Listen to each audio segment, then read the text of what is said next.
নমস্কার, আপনারা দেখছেন সময় কলকাতা। খেলা হবে নিয়ে রয়েছে আমি সৈকত। চোখ রাখবো খেলার খবরের দিকে। প্রথমবার উইম্বলডন দেখতে এসে হইচই ফেলে দিলেন শুভমান গিল। শুক্রবার পুরুষদের সেমিফাইনালে আলেকজান্ডার জেরেভ বনাম আর্থার ফেরির দ্বৈরথ দেখতে হাজির ছিলেন ভারতের টেস্ট এবং ওয়ানডে অধিনায়ক।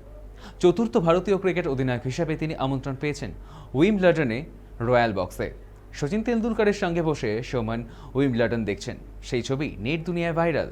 রাজনীতি থেকে বিনোদন, বিখ্যাত ব্যক্তিত্বদের সবসময় আমন্ত্রণ জানানো হয়ে থাকে উইম্বলডনের রয়্যাল বক্সে। এবার সেই অনন্য সম্মান পেলেন শুভমান গিল। রয়্যাল বক্সে বসে দেখলেন উইম্বলডন সেমিফাইনাল। প্রথম ভারতীয় অধিনায়ক হিসেবে সেন্টার কোর্টের রয়্যাল বক্সে আমন্ত্রণ পেয়েছিলেন সচিন। তারপর দেখা গিয়েছে বিরাট কোহলি এবং রোহিত শর্মাকে। ঐতিহ্যের সেই ব্যাটন এবার উঠল শুভমান গিলের হাতে।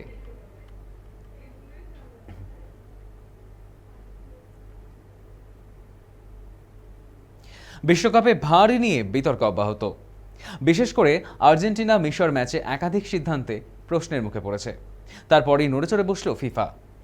ভিডিও অ্যাসিস্ট্যান্ট রেফারি বা ভার এর ব্যবস্থাপনায় বদল আনছে ফিফা।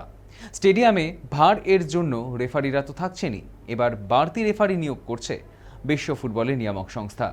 ফিফার নতুন নিয়মের বিশ্বকাপের বাকি ম্যাচগুলোয় প্রতি স্টেডিয়ামে একজন অতিরিক্ত ভার প্রতিনিধি থাকবেন। এতেও কাজ মিটছে না, তার বিকল্প হিসাবে আরও একজন রেফারিকে রাখা হচ্ছে। তবে এরা সরাসরি মাঠের রেফারি বা ভারের কাজকর্মে মাথা গলাবেন না, তারা নিজেদের মতো কাজ করবেন। টেকনিক্যাল কারণে দুপক্ষের মধ্যে সংযোগ না হলে এই নতুন রেফারিরা মাধ্যম হিসেবে কাজ করবেন।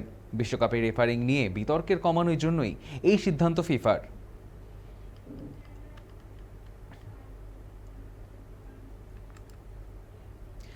গত বছর ভারতের বিশ্বকাপ প্রমাণ করে দিয়েছে যে মেয়েদের ক্রিকেটের জনপ্রিয়তা ক্রমশ ঊর্ধ্বগামী। কোনোদিন লর্ডসে মহিলাদের টেস্ট ম্যাচ হয়নি, সেই আক্ষেপ মিটে গেল শুক্রবার। প্রথমবার মহিলাদের টেস্ট আয়োজিত হলো ক্রিকেটের মক্কায়।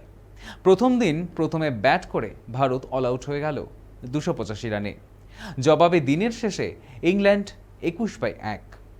142 বছর আগে লর্ডসে প্রথমবার পুরুষদের টেস্ট আয়োজন করা হয়েছিল। তারপর বহু ম্যাচ হয়েছে, কিন্তু মহিলাদের টেস্ট আয়োজন করার চিন্তাভাবনা করা হয়নি। ঐতিহাসিক টেস্ট খেলতে নেমে ভারতের শুরুটা অবশ্য ভালো হয়নি। 7 ওভারের মধ্যেই ফিরে যান শেফালি বর্মা এবং জাস্তিকা ভাটিয়া। তৃতীয় উইকেটে জেমাইমা রদ্রিগেজের সঙ্গে জুটি বেঁধে 64 রান তোলেন স্মৃতি মান্ধানা। দলের রানও 100 পেরিয়ে যায়। জেমাইমা ফেরার পর মান্ধানার সঙ্গে যোগ দেন হরমনপ্রীত। দুজনে চতুর্থ উইকেটে 89 রান তোলে। একসময় ভারতের স্কোর ছিল 190/3। সেখান থেকে ভারতের বাকি 7টি উইকেট 45 রানের মধ্যে ফেলে দেয় ইংল্যান্ড।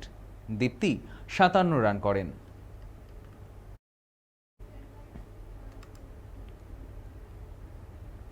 কে বা কারা যেন অনুসরণ করছেন বিরাট কোহলিকে। না, জল্পনা নয়, ভারতে তিনি সুপারস্টার। কোথাও গেলে সাধারণ মানুষ ঘিরে ধরেন, সেই তুলনায় লন্ডনে অনেক শান্তিতে থাকতে পারেন। কিন্তু লন্ডনে যা ঘটল, অবাক আরসিবি দলের তার সতীর্থ ও ইংরেজ ব্যাটার জর্ডন কক্স। কিভাবে গোপনে তার সঙ্গে কোহলির ছবি উঠে গেল সেটা কিছুতেই বুঝতে পারছেন না। গত মাসে ওভালে ইংল্যান্ডের হয়ে টেস্টে অভিষেক হয় কক্সের। তার আগে কোহলির সঙ্গে একটি ক্যাফেতে দেখা করেন। আরসিবি সতীর্থদের তিনি পরামর্শ দিয়েছিলেন, কিন্তু সাক্ষাতের কিছুক্ষণ পরেই কক্স দেখতে পান তার ছবি সোশ্যাল মিডিয়ায় ভাইরাল। অথচ কে বা কারা তাদের ছবি তুলেছেন কিছুই বুঝতে পারেননি তিনি।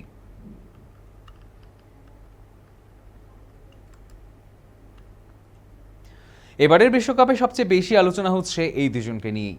শুধু পরের ম্যাচে গোল করাই নয়, নিজেদের দলকে তারা যেভাবে এগিয়ে নিয়ে যাচ্ছেন, তাতে ফাইনালে আবার আর্জেন্টিনা ও ফ্রান্স মুখোমুখি হলে অবাক হওয়ার কিছু নেই। মঙ্গলবার আটলান্টায় মিশরের বিরুদ্ধে মেসি পেনাল্টি নিয়েছিলেন এবং নষ্ট করেছিলেন। ঠিক দুদিন বাদে বোস্টনে এমবাপ্পে মরক্কোর বিরুদ্ধে পেনাল্টি নষ্ট করেছেন। প্রত্যেক সমর্থক এই দুই তারকা ফুটবলারের থেকে গোল আশা করেছিলেন, যদিও মেসি গ্রুপ পর্বে অস্ট্রিয়ার বিরুদ্ধে পেনাল্টি নষ্ট করেছিলেন। মিশরের মোস্তফা সুবির এবং মরক্কোর ইয়াসিন বোনো শুধু 2টি গোলই বাঁচাননি। তারা প্রমাণ করিয়েছেন যে মেসি এবং এমবাপ্পেও মানুষ। তবে দুজনের দেশ মিশর এবং মরক্কো বিশ্বকাপে টিকে থাকতে পারেনি। মেসি এবং এমবাপ্পের অভিজ্ঞতা এই বিশ্বকাপে একই রকম, আবার আলাদাও।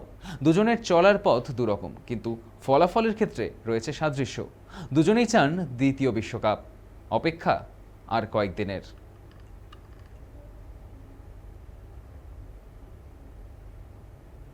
খেলা হবে এখনকার মতো এই পর্যন্তই। দেখতে থাকুন সময় কলকাতা, সময় বলবে সময়ের কথা।